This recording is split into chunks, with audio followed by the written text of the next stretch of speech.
परंतु काही साहेबांच्या कामाला शिकायला सुद्धा मिळालं. येणाऱ्या खरेदीचा यश आम्हाला 100% या ठिकाणी मिळत आहे आणि येणाऱ्या निवडणुकीला ठामपणे शिवसेनेचा सन्माननीय अभिनंदन मंडळाच्या या ठिकाणी मार्गदर्शन करतो. आजच्या या नवनिर्वाचित जिल्हा परिषद आणि पंचायत समिती सदस्यांच्या सत्कार सोहळ्यानिमित्त उपस्थित ती जाणीव आपल्याला असते, पण काही नजरचुकीने काही काम करताना आपले सन्माननीय नगरसेवक असतील, सन्माननीय आपल्या सिल्लोड शहराचे प्रमुख कार्यकर्ते असतील, यांनी मोठ्या प्रमाणावर ग्रामीण भागामध्ये काम केलं. ग्रामीण भागाच्या सर्व नेत्यांनी नगरपालिका निवडून आणण्यामध्ये सिंहाचा वाटा त्यांचा होता. तसा आज शहराचा आहे, त्यावेळेस ग्रामीण भागाचा होता.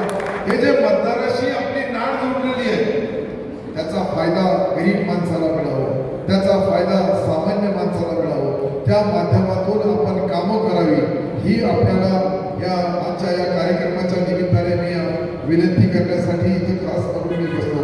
कारण की विजय उमेदवार आणि विजय प्राप्त करणं हे फार छोटी गोष्ट आहे, पण विजय प्राप्त झाल्यानंतर त्याला 5 वर्ष सेवा करण्यामध्ये तुम्हाला फार काटकसरीने बारकाईने त्याच्याबद्दल आता मी आमिरने त्याचा ऑफिस बनवण्याची तयारी केली. ते हायटेक ऑफिस बनवू लागला. मग सर्व जिल्हा परिषद सर्कलमध्ये जे जे राजकारणी आहे त्यांना त्या माध्यमातून आपला एक ऑफिस दिला जाईल. त्या ठिकाणी लाडली बहिणीची केवायसी झालेली आहे का, केवायसी झाली म्हणजे OTP मिळाला का, नाही मिळाला असेल तर त्यासाठी आपल्याला प्रयत्न करावे लागेल.